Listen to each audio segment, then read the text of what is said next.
PSG joined Dembele battle. Barcelona want English star. Spurs could make double Bundesliga swoop. Ramos blinks first, and a transfer roundup all coming up in the next few minutes. As I am your host, Matt Froelich, you are the One Footballers, and this is the Daily News.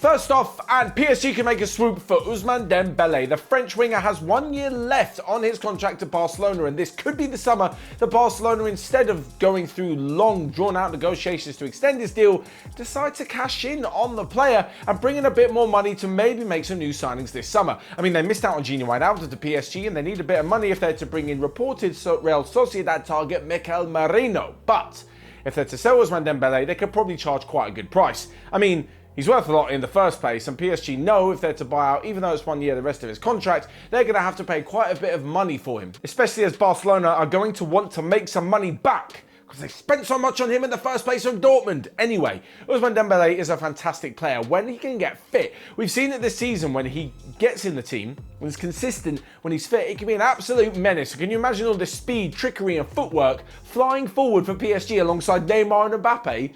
Surely they're going to win the Champions League. Surely, with so many good players, they'll eventually do it. Especially when you consider that Ousmane Dembele is still quite young, so they're going to have him for loads of years. But do not rule out Barcelona keeping him just yet. Of course, Barcelona needs some money for the transfer market. Of course, they want to bring in some new signings and usher in a bit of a new era at the club.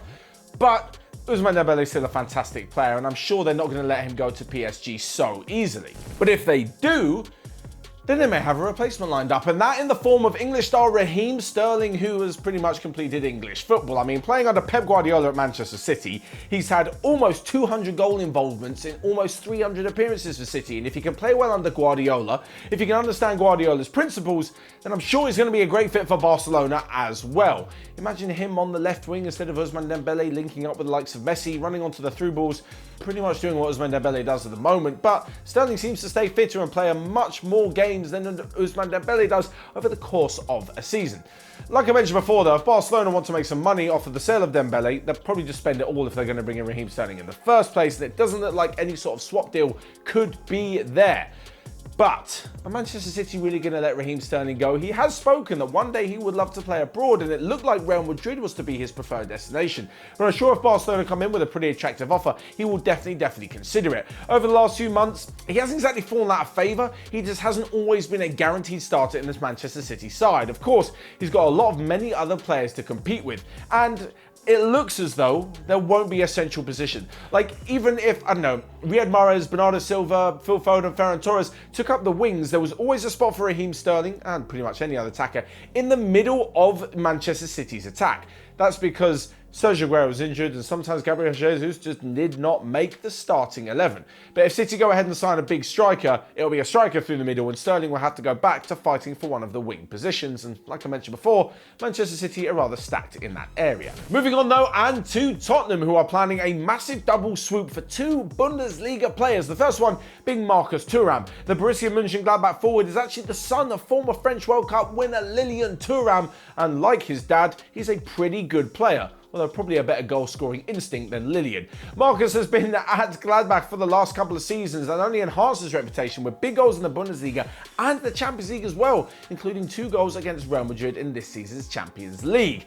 He will be able to play on the left-hand side and through the middle, but looking at Spurs' current squad with Heung-min Son and Harry Kane, it's more likely it'll be through the middle if reports are to be believed that Harry Kane is in fact leaving the club. Of course, Spurs will need someone through the middle, so it kind of makes sense that he goes and plays there, and maybe he can strike up a good relationship with Heung-min Son, who also has quite a few years of Bundesliga experience as well.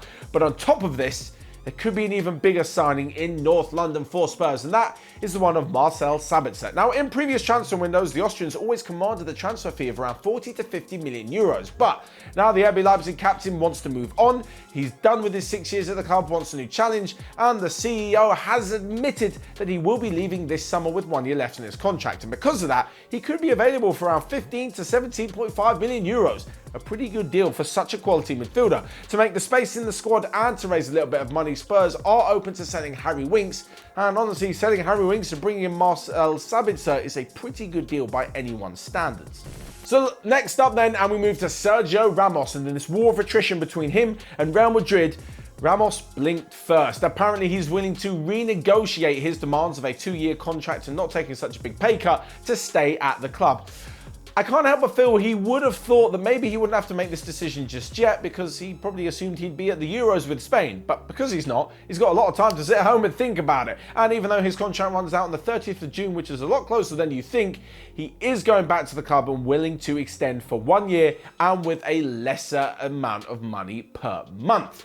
Of course, it's been rather busy for Real Madrid's defence with David Alaba joining the club and a lot of rumours suggesting that Rafa Varane may actually be leaving. So if he does, Sergio Ramos, he knows he should stay around. I mean, he's going to get far more game time. The question would be, if Varane does stay, does Ramos play? Would you have Varane and Alaba as the centre-backs at Real Madrid? Don't get me wrong, I am one of the biggest Sergio Ramos fans. I absolutely love him. I'm just not entirely sure that he would necessarily play in the starting 11, and that is probably why he's seeking assurances on a 2-year deal and the fact that he'll actually get some game time. Next up, and a quick roundup of the rest of today's news that you might have missed, and there is a shock on Merseyside as apparently in Everton's search for a new manager in the post-Carlo Ancelotti era, the name at the top of the list is former Liverpool manager Rafa Benitez. Next up, Marseille announced the signing of Flamengo sensation Gerson yesterday. There's also Daniel Ek, the Spotify owner and founder, who reportedly is upping his bid to buy Arsenal to around £2 billion. And lastly, but not least, the European Super League 6, who pulled away from the Premier League, well, they tried to at least, have agreed a deal that sees them pay over £20 million and face a possible 30-point deduction if they ever try it again. So that's all from me for today. Make sure you check out everything else we've got going on. And until next time, I will see you guys later.